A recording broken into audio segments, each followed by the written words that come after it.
زنان اسکمې دي د زنانو کار ته کار ویل پکار دي. زنانې هم دغه رنګه انسان دي لکه نارینه سي انسان وي. زنانو سره امتیازي رویې سي کمې دي، امتیازي سلوک سي کم دی، دا به حیثیت انسان مشته نه دي کول پکار. که موږ بلې خواته وګورو نو زموږ دین اسلام سي کم دی په دنیا کې تر ټولو مذاهبو ډیر زیات و زنانو ته حق سي کم دی هغه ورکړی دی. د نن د ورځې موضوع خواته راځم سي هوم بیسډ ورکرز، یعنی هغه زنانې چې خپل کور په خپل مهنت باندې چلوي، مطلب د لاس کار کوي، دستکاری کوي کنه. نو داسې زنانې سکمې دي هغه زموږ په معاشره کې زموږ د توجه قابل دي. زموږ هم توجه ورکو او زموږ حکومت چې کوم دی هغه هم دوی ته توجه ورکړي. دوی چې دا کوم کار کوي، د ستنې کشیدهکاري کوي یا دوی مختلفو کورونو کې دوی هلته ملازمت کوي، بیا راځي که نه کور ساتي. او داسې زنانې همیشه د غربت له وجې څخه دی په خپل کور کې کار چې کوم دی هغه شروع کړي.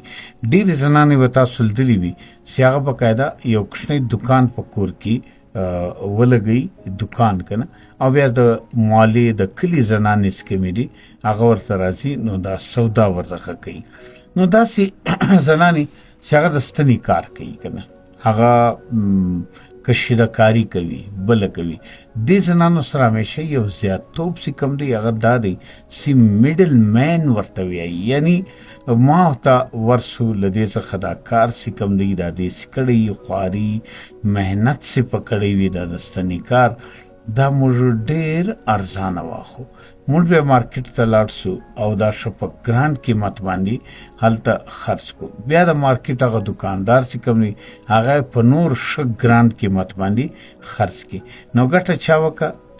ما او تا وکړه چې دا درمیان والا خلک یو که نه، او بله ګټه چا وکړه؟ هغه دکاندار وکړه کوم دکان ته چې موږ د شی وروړو که نه او هلته ورکوو.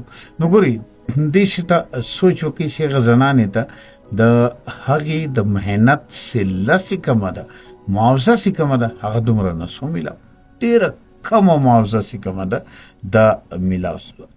نو دا هم یو امتیاز دی، د دې ورکول پکار دي. او ډایرکټ یعنی مارکیټ سره د زنانې رابطه چې کومه ده دا جوړول پکار دي چې زنانه له مارکیټ سره خپله رابطه چې کومه ده هغه جوړه کړي، او دارنګه دا کم محنت کوي د هغه محنت سله چې کومه ده هغه دې زنانې ته میلاو سي. نو راسئ د زنانو احترام وکړو، زنانې په دې معاشره کې پر مخ باندې بوځ دو.